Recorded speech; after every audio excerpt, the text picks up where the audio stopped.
بسم الله الرحمن الرحيم. السلام عليكم ورحمة الله وبركاته. في البداية أود أن أرحب Allow me at the outset to welcome my colleague, His Excellency, the Secretary of State of the United States, Mr. Antony Blinken.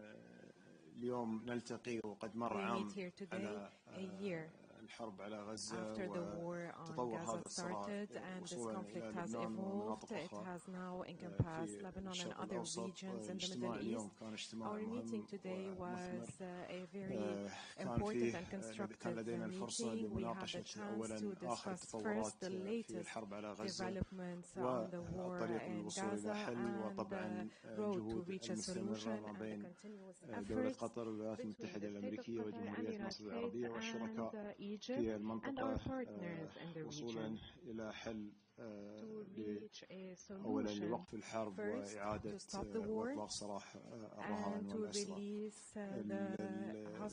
للأسف يعني كان من بداية هذه الحرب ونحن نحذر من تطور وتوسع الصراع لمناطق أخرى في الشرق الأوسط. نرى أن اليوم أيضا الحرب اتسعت إلى لبنان ومناطق أخرى فلذلك كان النقاش في سبل إيقاف الحرب في لبنان أخذ حيز كبير من مناقشاتنا اليوم وكيفية التوصل إلى حل عاجل لوقف pressing and urgent solution to end this attack on the brotherly country of Lebanon and to abide by the UN Security Council resolutions, especially 1701. We saw, unfortunately, in the last few days, كثافة للهجمات الإسرائيلية في قطاع غزة خصوصا في by Israel on Gaza, especially in the northern part of Gaza, and the continuous siege on Gaza and the systematic bombing of hospitals, of refugee camps. We also saw the situation evolving into throwing explosive barrels on our brothers and sisters in Gaza. We see that this painful period that we're going through in this region has to end as soon as possible. Everybody should have a spirit of responsibility vis-à-vis the innocent and the civilians in the region. We also had the opportunity to discuss the importance of finding a sustainable solution to the Palestinian cause, the so-called next day in Gaza, and to get to peace in the region in general. Our discussions today about this dossier were constructive, and we had a number of proposals. We discussed many of those proposals. How can we get to a stable and sustainable situation in Gaza, but also in the West Bank, to get to a sustainable solution for the Palestinian cause, and to keep the two-state solution as the key reference to this whole process. I would like to thank Your Excellency for visiting Doha. Your visit today came at a very timely opportunity, and it is part of your visit in the region, and we are confident that through this partnership, with our commitment and your commitment to this partnership with Qatar, with the region, we can reach peace in the region. Thank you, Your Excellency, for being with us today, and we wish you all the best in your continuous efforts. Prime Minister, my friend, thank you. Thank you for the very good meetings today. I want to also express my appreciation to the Emir. And more generally, my appreciation, our appreciation to Qatar for the essential role that it plays as our partner in trying to bring peace, trying to bring stability, trying to bring progress to this region. Qatar's played an indispensable role in the work to bring the hostages home, to end the war, and to chart a better future for people in Gaza. And I have to say as well, the Prime Minister personally has spared no effort to work to bring the hostages home in his role as a mediator. And we had an opportunity today to talk about the way forward on the effort to bring the hostages home and to get a ceasefire. Partly this involves an assessment of exactly where Hamas stands in the wake of the death of Sinwar. We talked about that. We talked about options to capitalize on this moment and next steps to move the process forward. And I anticipate that our negotiators will be getting together in the coming days. But as you heard the Prime Minister say, it's also essential, even as we're working on that effort, that we continue to develop a plan for what follows, so that Israel can withdraw from Gaza, so that Hamas so that they can rebuild their lives and rebuild their futures under Palestinian leadership.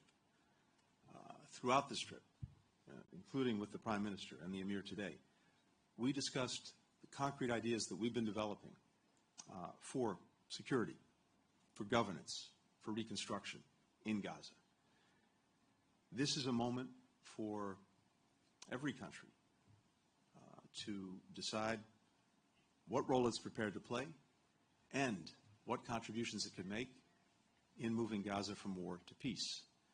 And as I said the other day, I think this is a pivotal moment for that question because Israel has accomplished the strategic goals that it set out for itself, making sure that October 7th and the horrors can never happen again by effectively dismantling the military organization of Hamas. It succeeded in doing that, and bringing to justice its leaders, those who perpetrated the horrors of October 7th, notably Sinwar. Now that that's been accomplished, this is a moment to work to end this war, to make sure all the hostages are home, and to build a better future for people in Gaza. And as I said, it's necessary in order to do that to make sure that we have the appropriate plans in place. And we did have a productive discussion on that. Meanwhile, even as we're working on all of this, it is imperative that we continue to address the humanitarian crisis in Gaza, the extraordinary challenges that the children, the women, the men of Gaza are encountering every single day. And that's all the more urgent with winter approaching, and we're deeply conscious of that. Here again, I have to say, Qatar's generosity over these many months has been extraordinary. Thousands of tons of food, of medical supplies, of life-saving assistance for the people of Gaza. The United States, as the largest provider of aid to displaced Palestinians, is also continuing to make vital contributions. Today we're announcing an additional $135 million in humanitarian assistance, water, sanitation, maternal health for Palestinians in Gaza, in the West Bank, as well as in the region. And I would note that since October 7th of last year, our humanitarian assistance by the United States now totals more than $1.2 billion. But we all know that it's not enough to provide funding. It's not even enough to get the assistance to the borders of Gaza. What's so critical is that the aid gets to the people who need it. Secretary Austin and I emphasized in a letter that we wrote recently to our counterparts in Israel the imperative of Israel taking urgent and sustained action to make sure aid can get to those who need it. We have a list of very specific actions that we are tracking every single day. Now, there's been progress since we sent that letter, some positive steps, including the opening of the Erez passage, the decision to restart the Khan Yunis desalination plant that will give more than 1 million Gazans access to clean water. Some other steps have been taken, but this is not yet enough. And we will continue to press for and take the necessary measures to ensure that we get greater progress and that we get greater results in making sure aid gets to those who need it. The Prime Minister also noted that we have been deeply focused from day one on trying to ensure that the conflict in Gaza does not spread more broadly throughout the region. And even as we have real challenges, we're working to make sure that we don't see a major escalation and major conflicts develop elsewhere. With regard to Iran, we, of course, are concerned about the potential for broader conflict, particularly since Iran launched its second direct attack on Israel using ballistic missiles just 23 days ago. The United States supports Israel's right to defend itself, and we've been in close coordination with Israel on what is necessary to deter further aggression from Iran and to ensure that any response does not lead to an endless cycle of escalation. We're also continuing to work with our partners in the region to make very clear to Iran that further attacks against Israel will have deeply negative consequences for Iran's interests.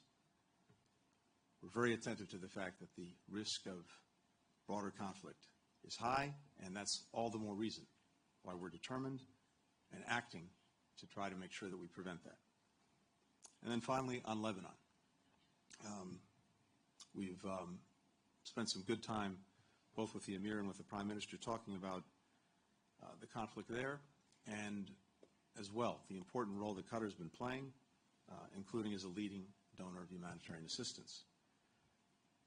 As Israel conducts operations to remove the threat to Israel and its people along the border with Lebanon, we have been very clear that this cannot lead, should not lead to a protracted campaign, and that Israel must take the necessary steps to avoid civilian casualties and not endanger UN peacekeepers or the Lebanese armed forces.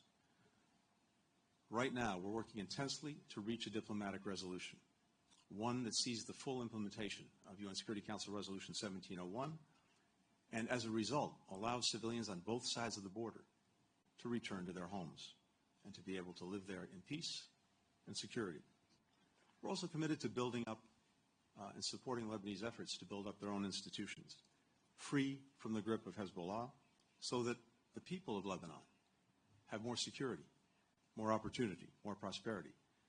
Here again, Qatar has provided essential assistance to the Lebanese armed forces, including salaries and fuel. We're working with other partners to provide the Lebanese armed forces with the resources they need so that they can take greater responsibility for security throughout Lebanon and making sure that Lebanon can reassert its sovereignty. We'll continue to support the Lebanese parties as they work to resolve the presidential vacancy and empower leadership that reflects the will of the Lebanese people. So in each of these areas, we have a very full and very active agenda. And again, I'm very grateful for the partnership of Qatar in working to bring greater peace and greater security throughout the region.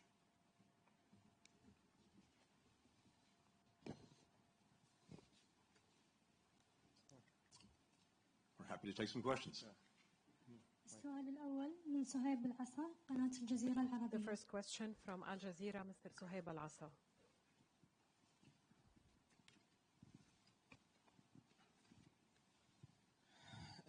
معالي رئيس مجلس الوزراء. Your Excellency, the Prime Minister of Qatar. تحدث كالوساطة عن الطرفين دائما You're في هذا speaking when الصراع. talking about mediation about the two sides, the two parties of the conflict. But is there pressure put on these two parties, especially that the last success was in November, and today you speak about a fruitful meeting regarding the war in Gaza. Are there any indicators that this is going to reflect on the ground and that the war will end soon with the pressure by the mediators on both parties? And a question to His Excellency, the Secretary of State Blinken. You were saying that this meeting was also fruitful. You spoke about the post-Sinwar period as a leader of Hamas. But Hamas says that this is a strategic issue for it and it's not related to specific people. So what is the U.S. approach to end the war while taking into account that Israel did not give any indicators so far to end the war and continues to attack Gaza? 200,000 people are being starved, forcefully displaced and collectively killed. Thank you. شكرا أول شيء على سؤالك بخصوص الجهود في إنهاء الحرب. الجهود مستمرة من يوم 8 من أكتوبر. The efforts continue since the 8th of October. First, to prevent the war from starting initially, and then to prevent it from expanding, and then to contain it. And as I've mentioned, the efforts in November, as you've mentioned, the efforts in November have led to releasing some hostages hostages, some prisoners, and a temporary ceasefire. Unfortunately, since then, we have been trying as much as we can to get to an agreement to end the war. Unfortunately, the negotiations have gone through different phases, and those phases included big challenges, and every time we got closer to a solution, unfortunately, there were many steps back.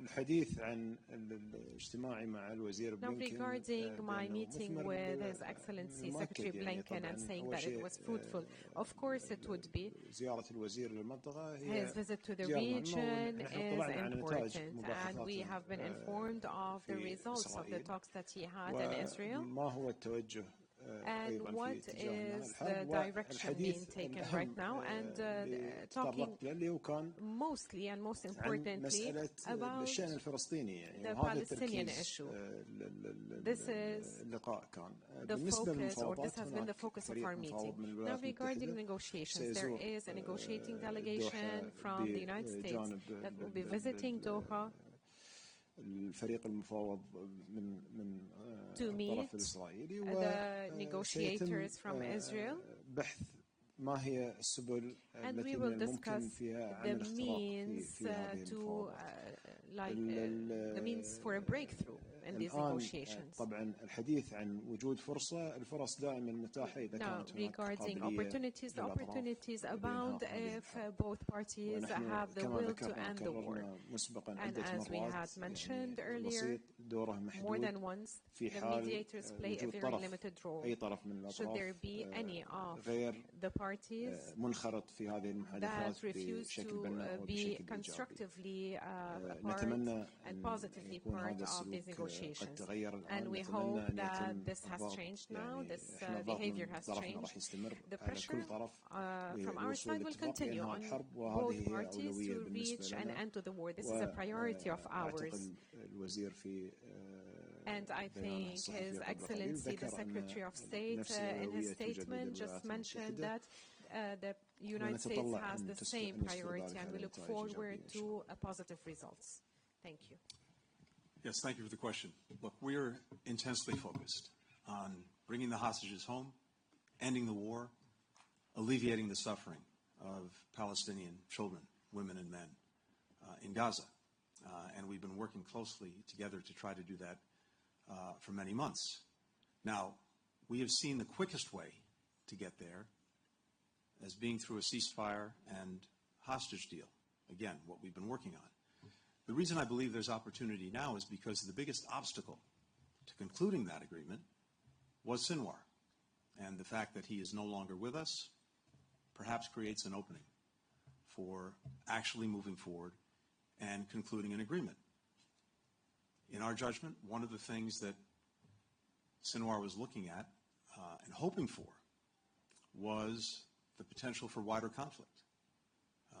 If he could create a multi-front war with Hezbollah attacking Israel, potentially with Iran attacking Israel, then he could just sit back and wait and not make any decisions on a ceasefire and on getting hostages home. Well, he has now been removed from the equation, and of course, we're working intensely to make sure that this conflict doesn't spread. We don't have wider wars, and all of this perhaps will focus Hamas on the imperative of concluding a deal. If it cares about the people of Gaza, then it will engage, and it will conclude some kind of agreement. And that can be the critical first step to getting a sustained agreement, something that brings enduring peace and security. Now, the other part of this, as I said just a moment ago, is the importance, and I think even the urgency, of making sure that we have a plan for what follows. A plan that allows Israel to leave, that makes sure that Hamas can't reconstitute, and that supports the Palestinian people in the governance, the security, the rebuilding of Gaza. And we had very productive discussions on that question today as well. السؤال الثاني من توم بيتمان BBC. The next question is from BBC. Thank you very much indeed. Mr. Secretary, you said just a moment ago you anticipate negotiators will be getting together in the coming days. Could you just give us a bit more detail, perhaps about when and who and how significant that is. And moving on to what's happening on the ground in Gaza, the war crimes lawyer Philippe Sands told the BBC yesterday that it is impossible to see what is going on now in Gaza and not say crimes are screaming out. We know that Linda Thomas-Greenfield told the Security Council the US is watching to ensure a, quote, policy of starvation is not being carried out by Israel. The newspaper Haaretz this month quoted 3 reserve soldiers in Gaza saying it was their impression that the so-called general's plan was being carried out. One said commanders openly refer to it. People sat and wrote a systematic order with charts and an operational concept, they said, at the end of which you were to shoot whoever isn't willing to leave. Now, we know the Israeli leadership denies this is happening because you asked them on Tuesday, but the former deputy head of Israel's National Security Council, Eran Etzion, has described northern Gaza as a very dangerous erosion of norms, saying that war crimes may be taking place, and if a soldier is expected to commit these, they must refuse. So my question is, do you agree with that? If an Israeli soldier is ordered to carry out any part of this apparent plan today, should they refuse? And Mr. Prime Minister, do you agree with the Americans' assessment that Yahya Sinwar was the chief obstacle to a ceasefire deal? And following that, I mean, who are you talking to in Hamas at the moment? Are you getting any engagement? Are they prepared to come back to the table? Thank you. Thank you, Tom. First, on negotiations, on negotiators, on the when, where, the who, can I provide more information? The answer is no. But that will unfold in the coming days. All I can tell you is what I said earlier, and what the Prime Minister noted is that we do anticipate that the negotiators will be getting together in the coming days. And again, what we really have to determine is whether Hamas is prepared to engage. And I believe that we'll be able to do that starting in the coming days. With regard to the so-called general's plan in the north, let me just say again, first, the United States fully and fundamentally rejects it. Second, as I told you the other day, the government of Israel says that it is not the policy of Israel, and also rejects the plan. We reject any effort to create a siege, to starve people, to hive off northern Gaza from the rest of Gaza. We've been very clear about that. We'll remain very clear about that. But again, from the words of the Prime Minister directly to me, that is not Israel's policy. Second, we're intensely focused on the situation for people in Gaza, and particularly making sure that they get the assistance they need, but also making sure that the norms of international humanitarian law are upheld. And indeed, the letter that Secretary Austin and I wrote recently to our counterparts is based on that fundamental premise. And everything that we're doing and everything that we're focused on involves making sure, to the best of our ability, that those norms are upheld and that we're maximizing the ability both to protect people and to make sure that they're getting the help that they need. And as I said a few moments ago, this is a matter of great urgency and intense focus for us right now and in the days ahead.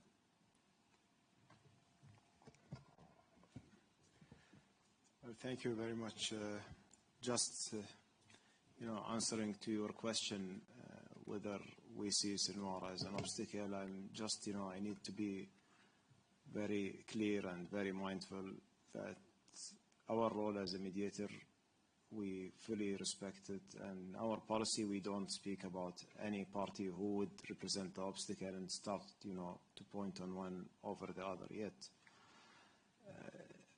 We have, throughout the process that we've been through in mediation in different fronts, we have never seen something like this being in the media more in the negotiation room. So you can go throughout the process and you can see on each stage where it stopped, and it will be very clear who is stopping at each stage of that. So I just wanted to make sure that there is nothing from Qatar will say on one party or another. السؤال الثالث من أندرو ميلز رويترز. We have the third question from Reuters. Thank you, and thank you for the opportunity to ask questions today. This impending round of negotiations, will this include Gaza and Lebanon, or will this round of negotiations in Doha only be focused on reaching a ceasefire in Gaza? Could you also please talk about what kind of deal will be on the table? Is this President Biden's proposal from May, or will this be something new? And if it's new, what will it be? And will we see these negotiations take place before the U.S. election? And then perhaps for both of you, Israel yesterday accused 6 colleagues from Al Jazeera of being members of Hamas or Islamic Jihad. And Jazeera has condemned this, calling those allegations unfounded and suggesting that may be justification for Israel's targeting of journalists. What is, I'd like to hear from both of you about your response to this latest development regarding Al Jazeera and its journalists in Gaza. Thank you. I'm happy to start. So in referring to negotiators coming back together, that was referring specifically to negotiations on the return of hostages and a ceasefire for Gaza. And that is the entire focus of their work. Separate from that is work that we're doing also very intensely on Lebanon to reach a diplomatic resolution, to see the full implementation of 1701, to enable people to return to their homes. That's separate, but it's equally intense and involves a lot of work in trying to get clear understandings of how we would implement 1701, and I think we're making progress on that. Going back to the negotiations on ceasefire and hostage deal, I think one of the things we're doing is looking at whether there are different options that we can pursue to get us to a conclusion, to get us to a result. And so we're talking both with our mediating partners in Qatar and in Egypt about that. And this is something that the negotiators will be discussing as well when they get together. With regard to the report on Al Jazeera, I can't speak to the veracity of that report. It clearly needs to be examined. We very much support the work of journalists in Gaza and everywhere else around the world, including in areas of conflict. And we're equally determined that journalists be protected. Far too many have lost their lives in Gaza. We're determined to do what we can to ensure that, again, they can do their work as safely and securely as possible, recognizing that in any conflict zone, of course, there's inherent danger. But it's imperative that this work continue. The United States strongly supports it. Well, I'm sorry, I just need, because there was a part of your question previously I didn't answer, I missed it. It's my mistake. I didn't bring my pen, so, and your question was too long, honestly. So, I mean, regarding our communication with Hamas and the leadership after Sinwar, yes, we re-engaged with them. We've been in engagement with the representative from the political office in Doha. We had some meetings with them the last couple of days. I believe that until now there is no clarity what will be the way forward or the clear position. But the position that we had with us, at least throughout the meeting or what we have sensed, it was the same position as the last paper stated. And basically, I think this would be their starting point until they come up with a further position. Regarding your question about Al Jazeera journalists, first of all, Al Jazeera is an independent media institution that run out of Doha, and we are very proud of it as an institution that has it's gained the respect around the world. Its coverage for different conflict zones being commanded, and I think this is not only covering the conflicts in the Middle East, even we see their coverage, whether it's on the war in Ukraine or other areas in the world, and we have never seen the journalists being treated the way that's being treated in Gaza, unfortunately. Second, that we expect that Al Jazeera, they are running at the highest international standards, and they are going to, if there are any premises to these accusations, that they are going to take care of the measures that's needed for their journalists. But also we need to know that we learned throughout this war that we cannot take those accusations of Israel for face value, because we've been subject to that, and one of the mission of Qatar Reconstruction Committee in Gaza was bombed by the IDF, claiming that there are Hamas tunnels under it, and these holes that they have showed to the media, apparently confirmed by the Israeli officials, those are water wells that have been there for decades. So I would look further on that accusations before taking it like this for granted. And finally, I just echo what the Secretary has mentioned about the protection of the press in different conflict zones. It's necessary, it's mandatory in the international law, and I think that there is no any justification for targeting the press, nor the civilians, of course, but the press, especially in the war zones. Whatever the justification is, I think it's not acceptable. السؤال الرابع والأخير من فرنوش أميري AP News. The fourth and last question from AP News. Thank you, Secretary Blinken and Prime Minister, for taking questions.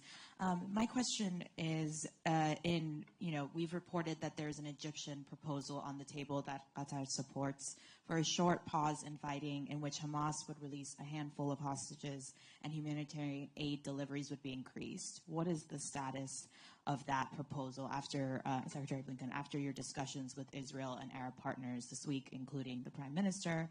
And then secondly, I wanted to ask this question to both the Prime Minister and the Secretary. How confident are you in Israel's assurances that any retaliation strike against Iran will not lead to further escalation in the region at this moment? Thank you. So I'm not going to go into any details of what's on the table or potentially on the table with regard to the hostage and ceasefire deal. As I said a moment ago, we're looking at different options. But as you heard the Prime Minister say, we haven't yet really determined whether Hamas is prepared to engage. But the next step is getting the negotiators together, and I anticipate we'll know and we'll certainly learn more in the coming days. The bottom line is that, again, the quickest way to actually get hostages home, to actually get much more relief to the Palestinian people who so desperately need it, and to stop the conflict is through such an agreement. And at the same time, as I said, we also have to be working on, as we are, the plans for what would follow. But we'll know more, I think, in the coming days. But again, the fundamental question is Hamas serious? My hope is that, again, in our judgment, Mr. Sinwar was the biggest obstacle to actually concluding an agreement. My hope is that now their minds will be concentrated and we can get there and make progress. As I said also a moment ago, we strongly support Israel's right to defend itself. We've seen 2 unprecedented attacks, direct attacks by Iran on Israel, with hundreds of missiles, including ballistic missiles, drones, other munitions. And thanks to the work we and a number of other countries did, Israel was able to defend itself, but these were extraordinarily dangerous, particularly with the potential for leading to a major escalation, and of course, in the first instance, a loss of life. So we've been working with Israel to look at what can be done to effectively deter any further Iranian attacks. And that's vitally important to making sure that we have peace and stability in the region. But equally, we want to make sure that any response is done in a way that does not contribute to or spark an endless cycle of escalation. That's not in anyone's interest. So that's what we're working on. And again, I hope Iran is getting the message very clearly from not just from us, but from other countries, directly or indirectly, that any further attacks it engages on toward Israel really risk fundamentally its interests. And what we need to see is a de-escalation of this, and that in turn, I think, can also contribute to all of the efforts we're making in other parts of the region, including with regard to Lebanon, and including, of course, with regard to Gaza. So we're focused on this very intently, and let me leave it at that. Just if you allow me to comment on the first part of your question, just to make sure that things are clear. We are closely coordinated with Egypt on any kind of initiatives that will emerge on the table. Today, there are an ongoing discussion between Egypt and Hamas. We hope that these discussions will yield to something positively, and the discussion that will come afterward, it will be a follow-up for that. So we are hoping to achieve something, as we are all serving the same goal. Regarding the potential escalation or what's happening right now in the region, Qatar policy remains the same, that we want to avoid any escalation from getting further. We are trying to talk to all the parties, and that's what's been doing for the last year now, in order to contain the situation and to avoid any escalation from erupting to a regional war, which all of us, I think, we want to avoid. Our objective is to stop the war in Gaza, to stop the war in Lebanon, and to reach a comprehensive ceasefire in the region. I believe the region been through a lot, especially in the last year, and it's enough. It's the time now for us to be more focused on bringing peace to our people in that region, and to focus on their prosperity and development, rather than just speaking about conflict and seeing just rounds of an endless escalation. Thank you. والآن نختتم المؤتمر الصحفي. شكرا لمعالي رئيس مجلس الوزراء ووزير الخارجية وسعادة وزير الخارجية الأمريكي وممثلي وسائل الإعلام. والسلام عليكم ورحمة الله وبركاته.